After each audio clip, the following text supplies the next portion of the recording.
Hello again, and welcome to today's webinar, Gaining Teacher and Principal Buy-in for Breakfast After the Bell. As we get started, just a couple of housekeeping items. If at any point during the webinar you have any technical issues, please go ahead and chat those into the question box, and we will do our best to help you out. And we will be doing audience questions at the end, but if you have any questions that you would like to get into our queue, please go ahead and enter those into the comment box.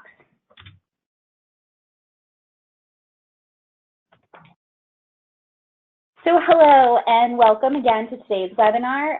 My name is Kelly and I am a program manager with the No Kid Hungry Center for Best Practices.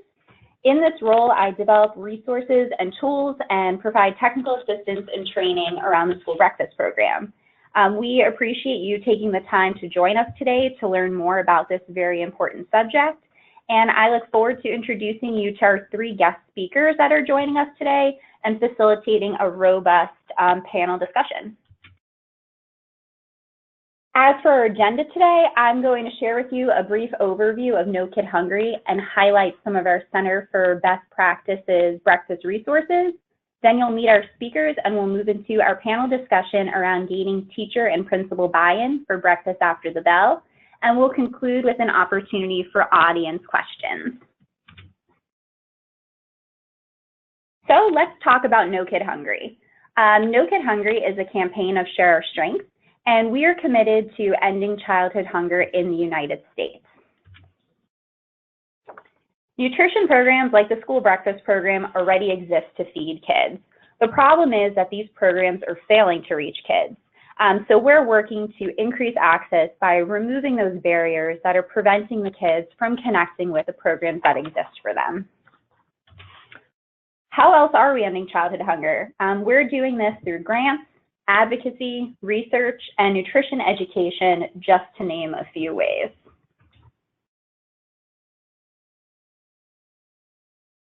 And now what I've highlighted here to get us started today are some of the resources that we have within the Center for Best Practices around Breakfast After the Bell, and some of ours that are more specific to gaining teacher and principal buy-in. These are what I like to call our greatest hits. These are resources that are helpful for introducing Breakfast After the Bell to teachers and principals. You all will receive a copy of this presentation after the webinar. So I've hyperlinked these resources in here to get you started. They are all available on our Center for Best Practices website. You have here some resources that are helpful to explaining what Breakfast After the Bell is and highlighting the different innovative delivery options that exist. There are talking points that are helpful as you plan to introduce school stakeholders to the idea of Breakfast After the Bell. And there are specific sections on that resource that speak to teachers, principals, and superintendents. We also have a great new resource, which is How School Meals Reach Kids. And this resource is designed specifically for educators to help explain how funding that supports the school meals program makes its way from Congress to the cafeteria and answers common questions that educators have about how these programs work. And we also have a frequently asked questions by educators resource that additionally answers some common questions that educators have about school breakfast. Moving along to these resources, these are the ones that tend to be most helpful for addressing concerns around Breakfast After the Bell. Common concerns like that it takes away from instructional time and causes a mess. We have a resource that sheds light on common myths that persist about Breakfast After the Bell. We also have a teacher guide to classroom setup and cleanup. And lastly, we have a resource here about school breakfast being healthier than a lot of people think. And it explains the nutritional standards of the school breakfast program, as well as disputes the reputation that it is unhealthy. Here I've hyperlinked some additional resources, including equipment tips, rollout timelines, and an implementation checklist. These resources and nearly 400 others are available, as I said, on our website, the Center for Best Practices. And today I wanted to share those with you to get us started to know that in addition to the information that we'll be sharing during the discussion on today's webinar, that there are a lot more resources that we have available to help you. So if you have not already visited our Center for Best Practices website, I encourage you to check it out, spend some time there. We have a lot of resources there that should help you in moving forward or expanding the work that you have going on. And now it is my pleasure to introduce you to our guest speakers today. I'm actually going to ask them to introduce themselves. But I would just like to say that I'm so grateful that they've joined us today to share their expertise and experience as it relates to gaining teacher and principal buy-in for Breakfast After the Bell. Thanks, Kelly. Hi, everyone. My name is Jawan. I am the Breakfast Expansion Consultant with No Kid Hungry. I'm based out of the San Francisco Unified School District. I'm excited to be here today to talk about gaining teacher and principal buy-in, and I'm excited to also be here with the two other panelists today. Just a little information about San Francisco Unified. So the district has over 115 schools, and we have over 57,000 students who attend San Francisco Unified School District. Currently, there are about 30 schools that have Breakfast After the Bell, and San Francisco is looking to grow these numbers even more in other schools. Great, thank you, Jawan. And now on to Celeste. Okay, well, hello, everybody. My name is Celeste Finney, and thank you for inviting me to be a part of the panel. I'm so excited to share a little bit about what we've done with breakfast here in Lafayette Parish. So I am the registered dietitian and nutrition program coordinator for Child Nutrition Services here in Lafayette, Louisiana. And we have about 41 school sites, about 30,000 students enrolled. And we currently have 11 schools participating in what we call breakfast in the classroom. And so this has evolved over the past 4 years or so. We started with 2 schools, and every year we add a few more. So I'm delighted to be able to share a little bit of what has worked for us here. Great, thank you, Celeste. We're so happy that you're joining us today. And Alana? Yeah, hi everyone. My name is Alana Sambuco-Paul, and I've been working in the school food industry for the past 6 years. I've worked in Maryland as a food and nutrition supervisor for a very large school district. We had over 200 schools, and I supervised 34 of those schools in my role there and implemented all of the USDA administered programs for the schools. We actually had about 60 schools that were doing Breakfast After the Bell model, and I think 12 of those I supervised directly, and then helped out with all the implementation ideas for many of the other ones. Over the past year, though, I've been working as a breakfast consultant for No Kid Hungry, speaking with pretty much, food service directors, assistant food service directors, managers to develop their plans to implement Breakfast After the Bell programs, and then also provide technical assistance for those who have received grants from us and are having some struggling issues. So it's been great to talk to so many people across the country and learn all of the different tricks that they're doing with their Breakfast After the Bell program. Great, thank you so much, Alana. And again, thank you to all 3 of our speakers who have joined us today for this really important discussion. In light of this being a really important discussion, I did opt to go light on the slides today. So as we move into our panel discussion, we'll highlight each of the questions that we'll be discussing. And then, as I mentioned earlier, after our planned questions, we do open it up for attendees to ask any additional questions that they have. So we know that teacher and principal buy-in for Breakfast After the Bell is essential to program success. So our first question is exploring how do you recommend initiating engagement with teachers and principals? And I believe Celeste is going to share with us to begin with. Yeah, so this is a great place to start. For me, what I did was I reached out to other school districts in our state that were already implementing breakfast in the classroom. And so I actually did a site visit, which I would highly recommend, just to kind of see exactly how the process goes in the morning, exactly how the students come through the line, or how the operation is set up. And that way you can ask those questions before you bring it to your own district.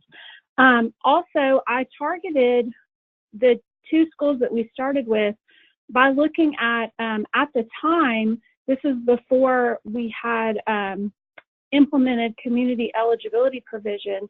So I looked at our elementary schools that had a high free and reduced population, but perhaps they had a gap in their breakfast participation. And so I targeted those schools, met with the principals. Out of the principals that I had originally found that would be a good fit, I selected 2 that I felt were really willing and eager to try something new, and that were, in my case, very easy to work with and open to doing something different. And so once we did that, it was really just about targeting those schools, getting my plan in place with the start date. Great, thank you so much. And from there, we're going to move on and talking about, what happens after that initial engagement, and moving into how do you talk to teachers and principals? What messaging have you found best resonates with them? And we're going to hear next from Joanne. Sure. I think before you even get to talking to the teachers and the principals, a mindset I think that's really essential to go to have before you go into that meeting is just knowing that it's not going to be a one-time meeting and you're not going to sell it immediately. It's going to take multiple conversations, especially with breakfast in the classroom. It's a big paradigm shift for schools to really think about, in San Francisco, breakfast is served 30 minutes before school starts. And so how, you take that from kind of before the school day begins to then having breakfast be included into the school day, into the classroom, that's a really big shift for teachers and admin. So it's going to take definitely a few conversations. That's what I've learned. So the strategy I recommend, is just really offer and go with baby steps. So if that's, allowing or just providing opportunities for them to go do site visits with principals or with the principal of that school and several of the teachers to a different school that might already have set up breakfast in the classroom. Talking with teachers, being available to talk to them during staff meetings, going to PTA meetings to talk with parents. So whatever, I think it's important to just kind of ask the principals, what are they most comfortable with? Would they like you to be there in the room to talk about it? Would they like to, take the initiative and talk to, their staff about the program? And just kind of being flexible and open to being available, I think is really key. When going into the messaging that I think best works, or resonates with the teachers and the principals, these are, some tricks that I've learned in San Francisco, but one of them is using keywords that the district, really values. So if that's looking at, what is the mission of the district? What are their core values? Are there any strategic plans of graduation or visions for the district? And seeing if there are some keywords that really get used multiple times and kind of integrate that into talking about, breakfast after the bell. So for example, in San Francisco, equity, accessibility, social justice, student centered, those are words that I see constantly coming up in, when we're looking at the district's mission and core values, and that's going to really resonate with the teachers and the principals as well. So other keywords, might be like partnership, the next generation's leaders, other are like attendance, right? Some school districts might really focus on attendance, about the community or test scores. So finding out what exactly your district cares about, I think is really key. And then the second thing is really using data. I've learned that teachers love data, especially district level data, and even more particularly school data if you have access to that. Of course, national data and resources are really great to use, and plugging in Center for Best Practices. They have some really great resources there to get you started. But taking it to the next level is looking at, all right, sharing that information on free and reduced percentages in the district or even specifically in that school. Actually telling them about the number of students who are eating breakfast. I think a lot of teachers think a lot of students do come, and then they realize like when it's only 20, 25 students out of 400, it's pretty shocking to them. So really look into see like what kind of data you can share with the teachers and principals. And then, like I said, just doing school visits, going to schools that have similar enrollment sizes and demographics, I think will really help, you know, the interested schools see how it actually works in a school. And then even asking, you know, 1 or 2 teachers at that target school to volunteer to do breakfast in the classroom, actually in their classroom, so the rest of the staff can see how this actually works and what it could look like in their school. Yeah, and I think, Alana, did you have any other points you wanted to bring up as well about messaging and how to talk to teachers and principals? Yeah, and actually I just want to reiterate, Joanne, you had mentioned that, you know, that data showcasing the schools and how many kids are eating versus not eating in the school, especially with your free and reduced data, that just goes so far to show the teachers and the administration that they're not, that the kids really aren't eating, even though you offer the breakfast every day in the traditional form. So that really, really does go very far with them. I would say, you know, in addition to what Joanne said, it's really important to speak with your staff about the program and explain the importance of the students eating. She was talking the data side, you know, you can even say, you know, that students cannot learn on an empty stomach. And, you know, you're just looking for ways to give all students an equal opportunity to start their day off with breakfast, where, you know, they don't have to go through a line by themselves. It's all like if you're in the classroom, everyone's eating together. So there's no shaming involved, or there's no like, oh, well, my friends aren't eating. I don't want to eat with, you know, if my friends aren't eating type thing. So it makes it a lot easier, the access easier for them to eat the breakfast. And so that information just can really help the teachers and administration understand why the breakfast after the bell model is so important and how it can help the students, the school, and the community. Regarding the actual program, many times I found that by listening to the simple concerns of the staff early in the planning process, that the program really helps ease the teachers and the staff into the program and become a true supporter. So this is really important with custodians. They're typically going to come to you with the concern of an increase in trash or food in the classrooms might cause more bugs or rodents. And then teachers are really concerned about the messes in the classroom as well. And all of these concerns can be alleviated really early on in the process if you take the time to address each of them. You can even ask them to help you suggest how to fix some of the concerns.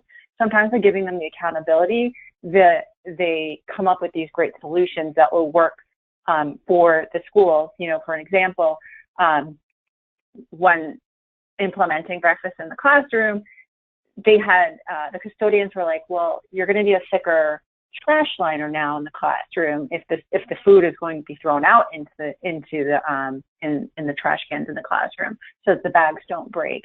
And just having that little bit of insight and that communication with them and giving them that autonomy to voice their opinions and concerns, that will really ease the process along. Fantastic. Thank you both so much for that.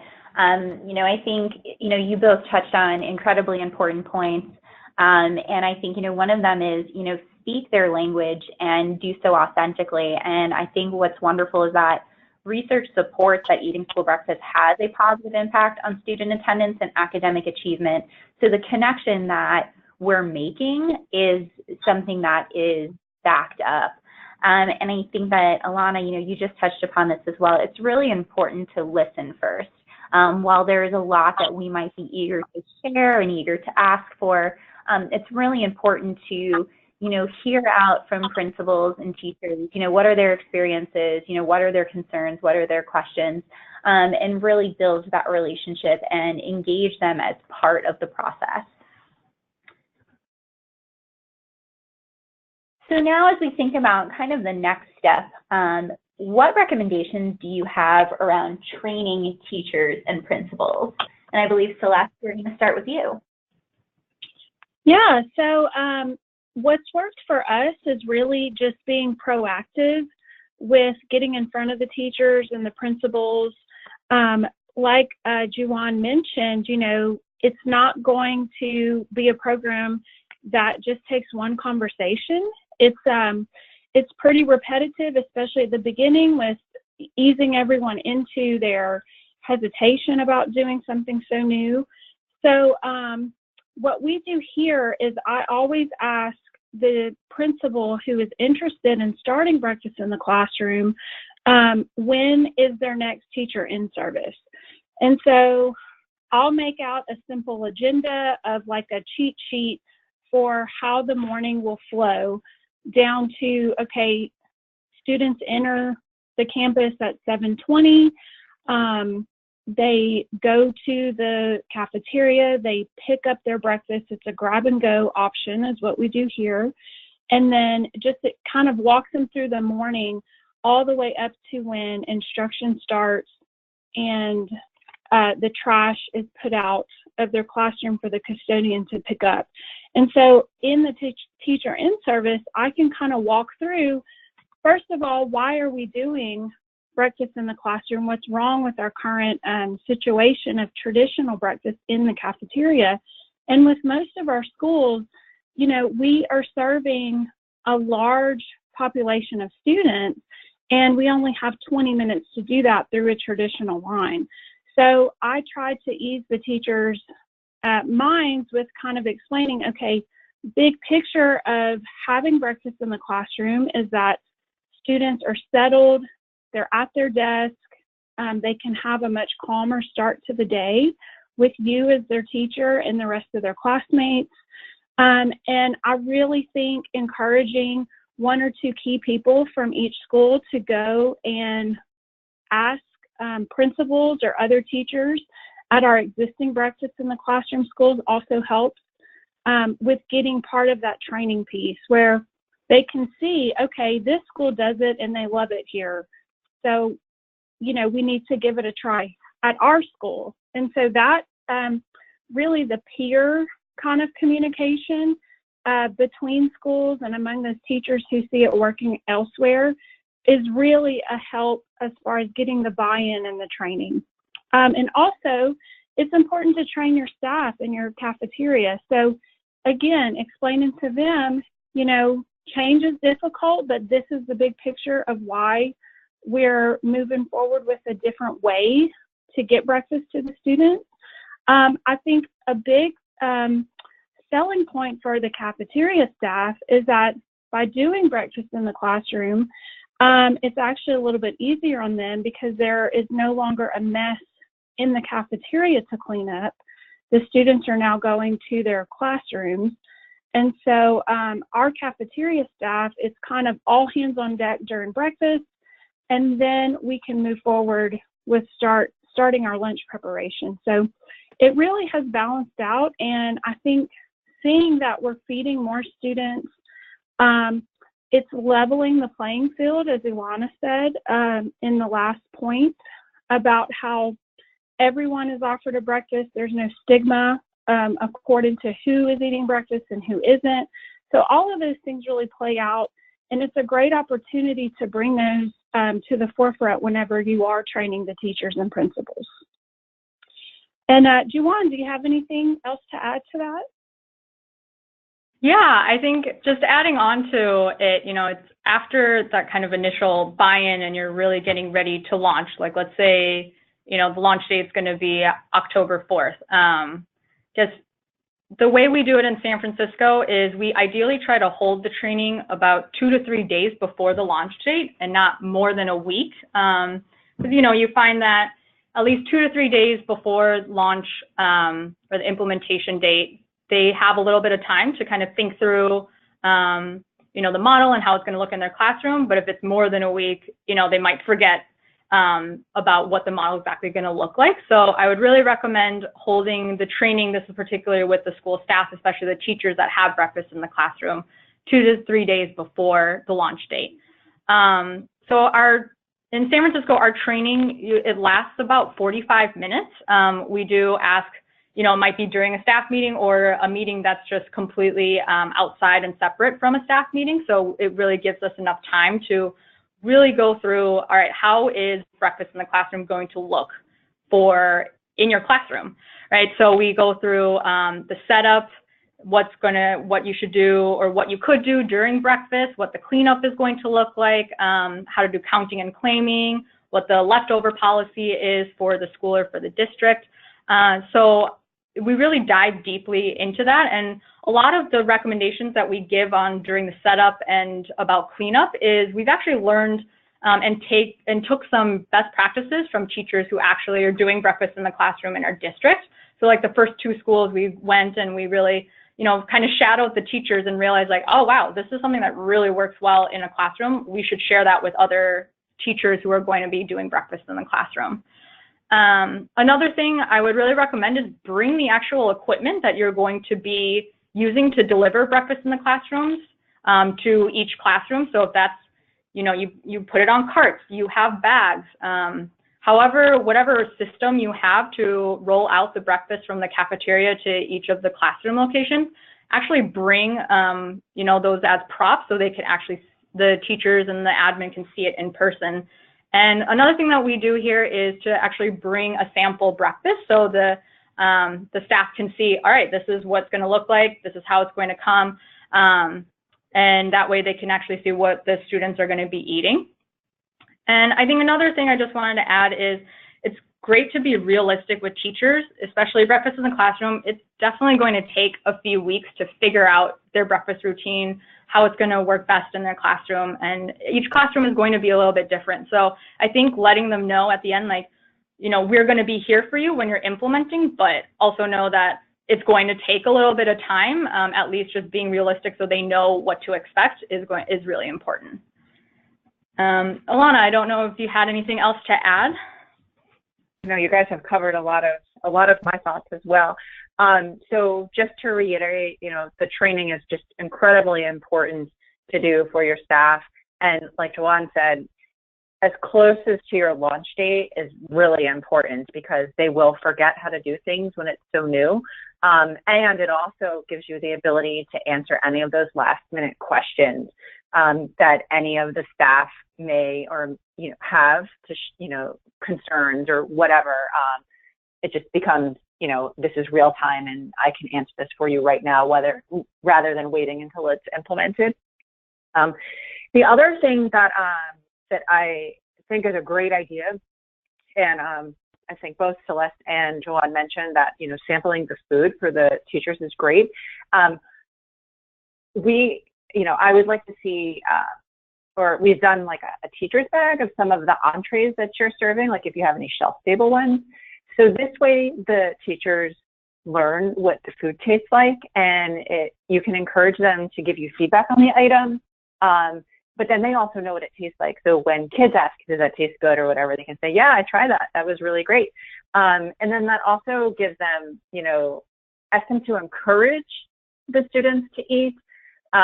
Teachers can be really helpful for the success of the program, but they can also hinder the program if they don't believe in it. So you really want to make sure that the teachers are educated or trained in the types of food that you offer, and just the types of food that are offered in the school food industry in general.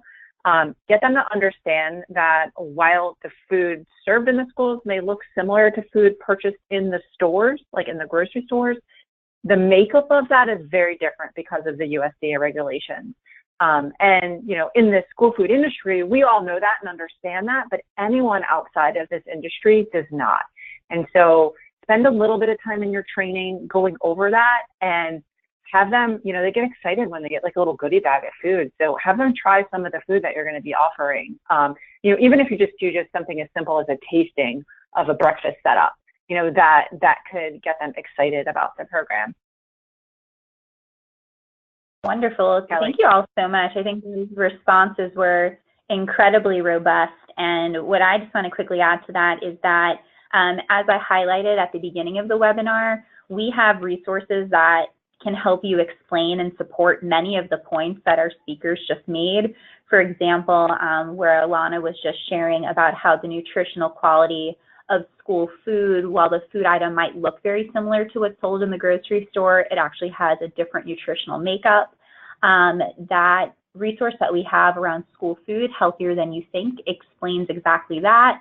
So again, just letting you know that we are here to support you with that.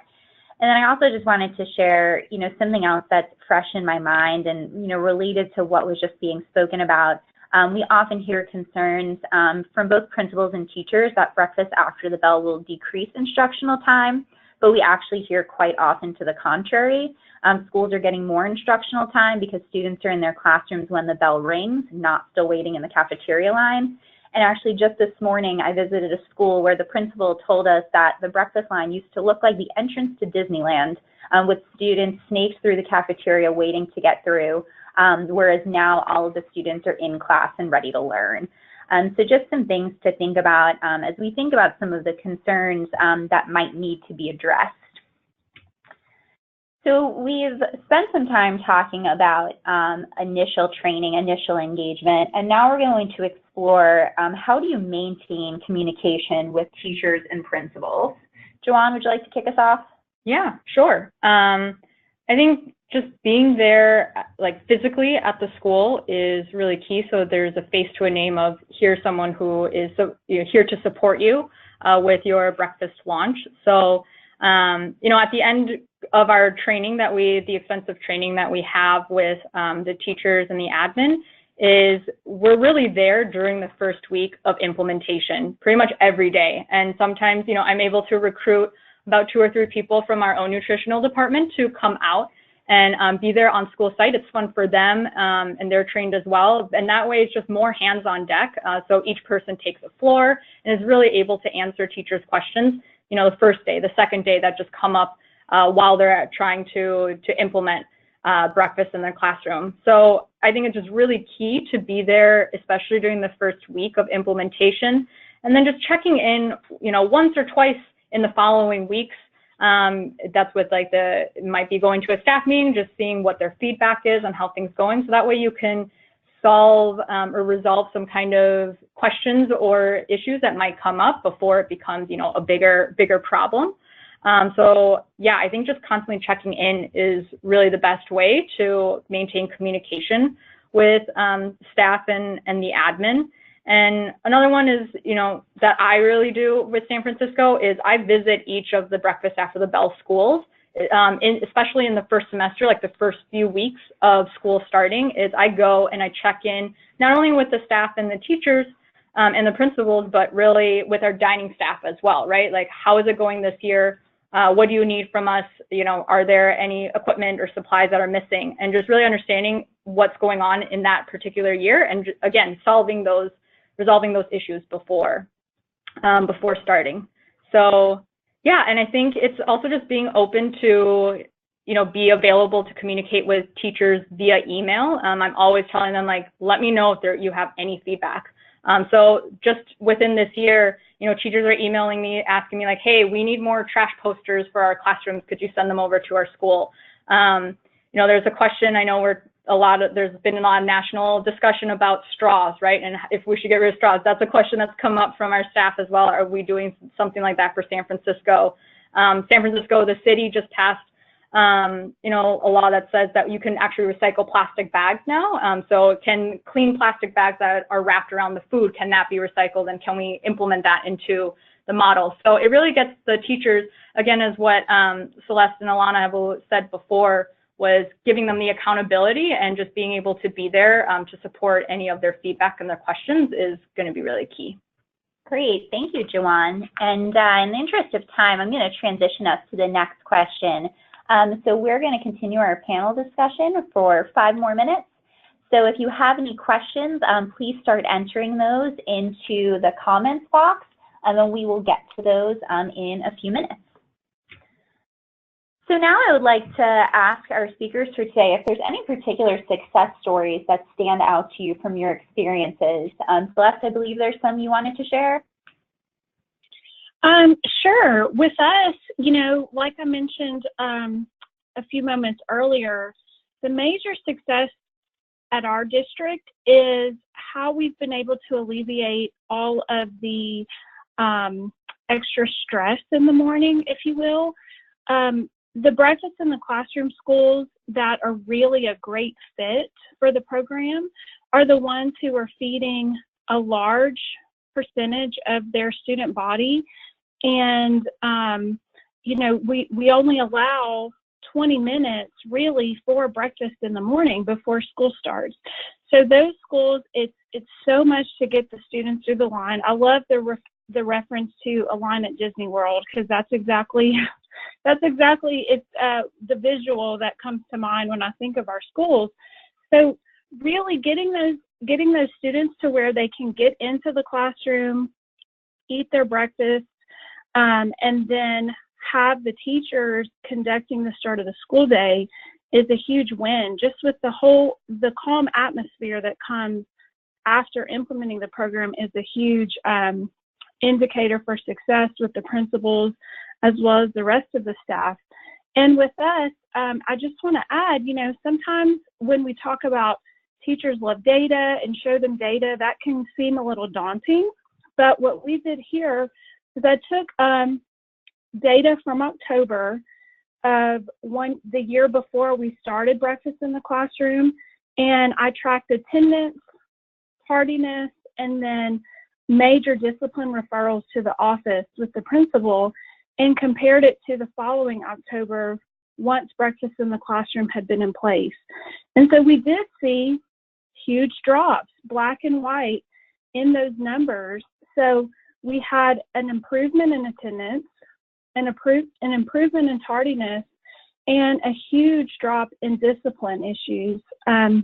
Because what was happening with us, those students were having issues in the neighborhood that would carry on to the school bus, then into the cafeteria, which the cafeteria would have maybe 2 duty teachers on staff during the 20 minutes. So things would escalate during breakfast, and then eventually those students would be sent to the principal's office, where by eliminating having to go into the cafeteria and the students went directly to their classrooms, it made a huge impact on that principal's time and the chaos that ensued each morning.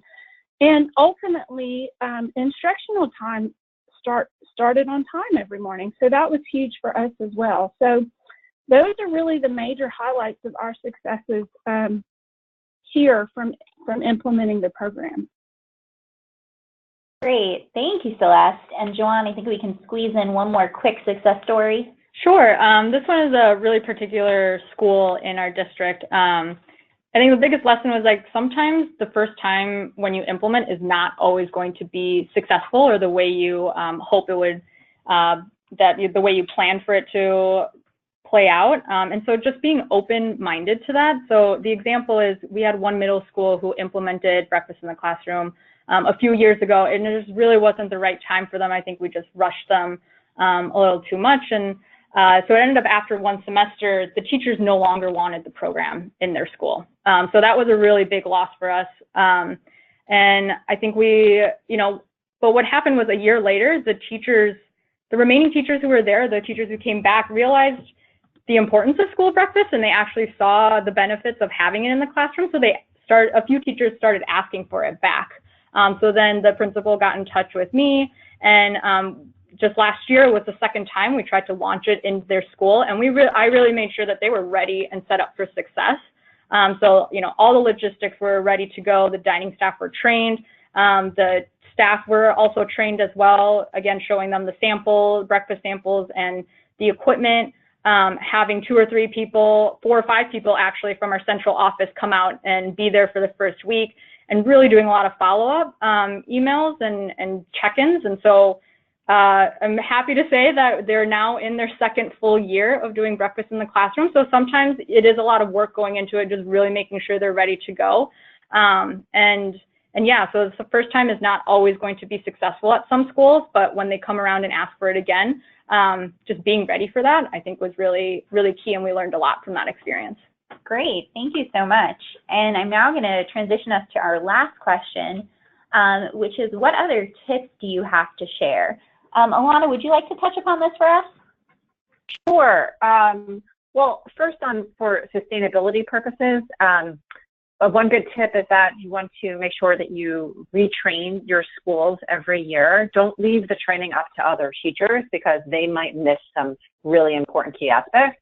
So try to get on that pre-service time to retrain the schools for their training on how to do the program each year.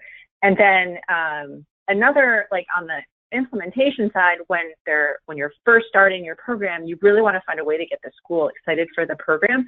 So maybe you can drum up the excitement with surveying the students about the breakfast foods and what they want to eat. Get the teachers excited about the program, hand out goodie bags with pencils and breakfast stickers and other fun items. Get them to sample the entrees. And then, really ask those teachers to help you and say anything like a simple statement can help them, saying like, I ate breakfast, did you? Interact with those students. If you get the teachers very excited, then, that will really help launch your program and keep your program sustained. Kelly, is there time for other people to give their tips?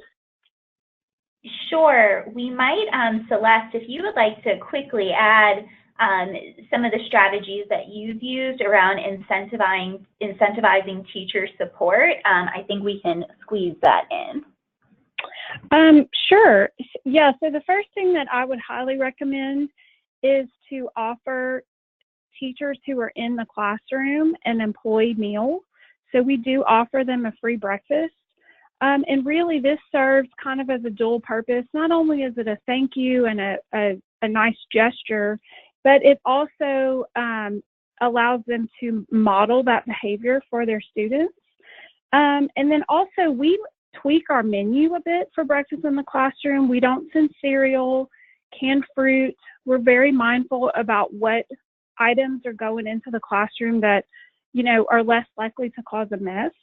And then lastly, we provide several cleaning supplies. So every classroom gets a Purell wipe container to use. And then we also provide the trash bags and any kind of support they need with cleaning up along with our custodians.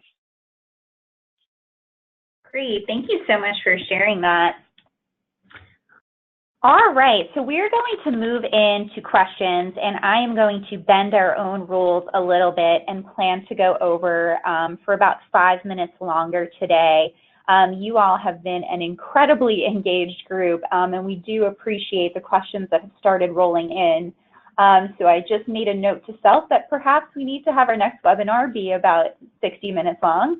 But I do also want to note to you that if we do not get to your question today, we actually receive like a transcript of the questions via our webinar platform.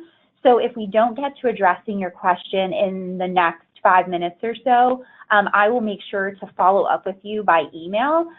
So if you have questions in mind that you haven't typed in yet, please do that because as I just shared, it will allow us to follow up with you. So let's see here. So we have one of the questions coming in, which I'm going to talk to our speakers, which is, please provide examples of some of the foods being served. Sure, I can take that one. So right off the bat is, so our breakfast menu includes things like, so I guess to take a step back. So with breakfast in the classroom, we are right now only able to provide cold breakfasts. So things that are either refrigerated or can be shelf stable. So think of, different varieties of cereal, different bars. We have hard-boiled eggs as well, yogurt and granola, bagels, different variety of bagels and cream cheese. Muffins, that's another big one as well. I think the most popular with our students are definitely the cereal, the bagels, and the yogurt.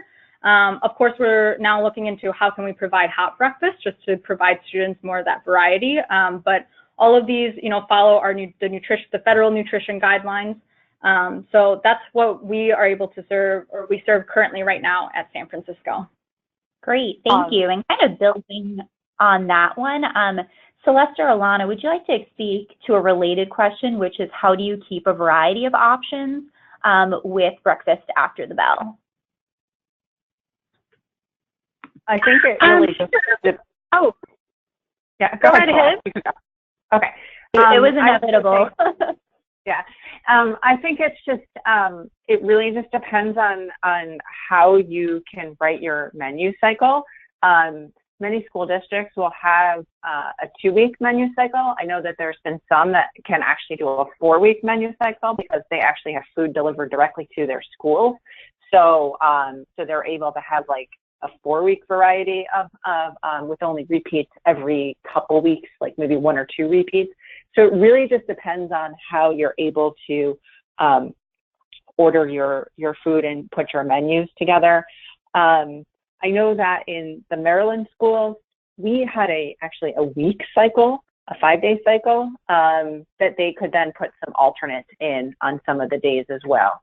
So it really just, it's really dependent. And we also had hot food that we offered. Some of the hot food items were like the pancakes in the bag or waffles in a bag, egg wraps, and like sandwiches, breakfast sandwiches that were individually wrapped. So those are some items that we had also used. Celeste, did you have anything you wanted to add to that? Yeah, for us, one of the items that does get somewhat repetitive is finding a fruit that can go into the classroom. So we do fresh bananas, we do fresh apple slices, but then, as I mentioned, we're hesitant to send in any kind of canned fruit because of potential messes that could make. So we offer a juice to meet the half cup fruit requirement every day, and then our other half cup fruit usually alternates between those 2 fresh items as well as craisins or raisins. So that does get repetitive, and we're constantly looking for new products in order to meet that fruit requirement without burning the students out on the same thing. Great, thank you so much. Okay, so like I said, I just want to remind everyone that with the questions coming in, we will not be able to get to all of these today, but I will make sure that we tag team responses to all of the questions that are coming in. We've actually gotten a couple of questions related to food waste and addressing food waste with breakfast after the bell. So what I will quickly share before turning it over to one of our speakers to add is that we actually do have a resource from the Center for Best Practices around minimizing food waste, and it covers different strategies like menu planning and student engagement and share tables. So I will make sure to include that in our webinar follow-up. But would one of our speakers like to talk about addressing food waste, perhaps from the angle of menu planning and counting related to breakfast after the bell?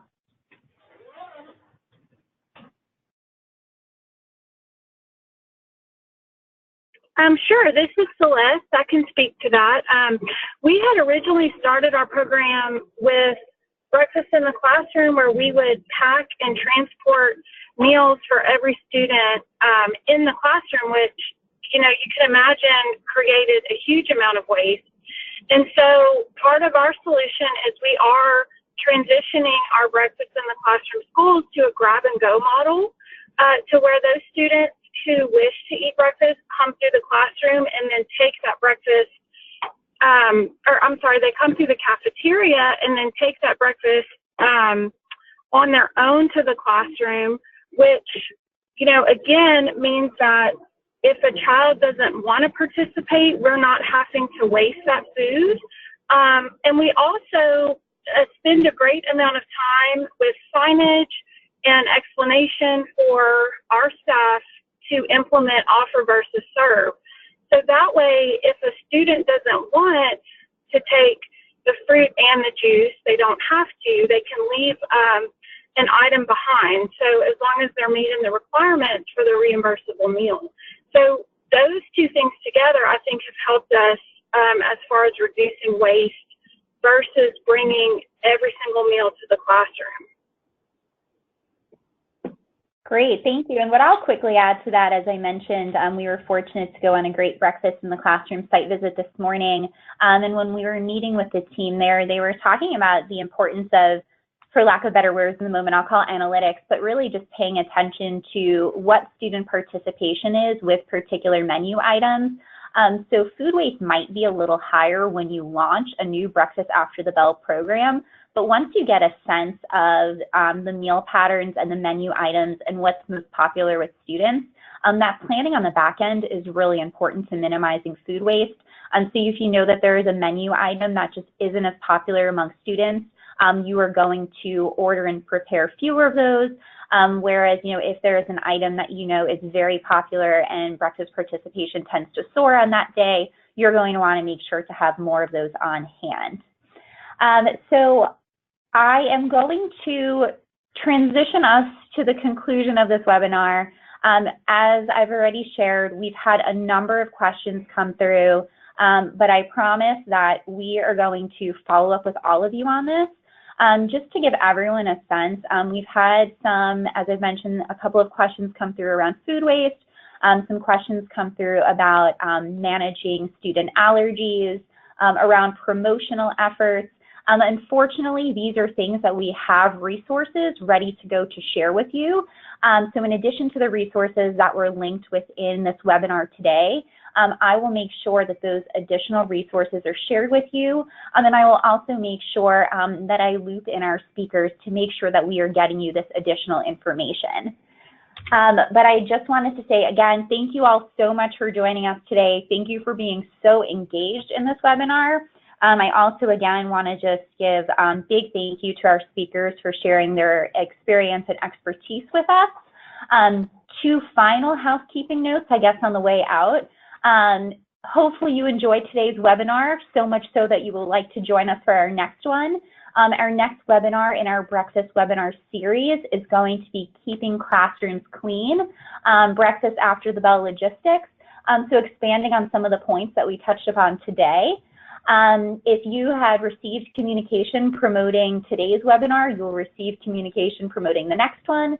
And lastly, if you would like to help us make our next webinar better, we have a survey that will take you less than 2 minutes, and you can see that right now in the chat section of the webinar, and we will also be sending that out with the webinar slides. So again, big thank you for all of you who joined us as attendees today, and big thank you to our speakers, and we hope to talk to you all soon. Thank you.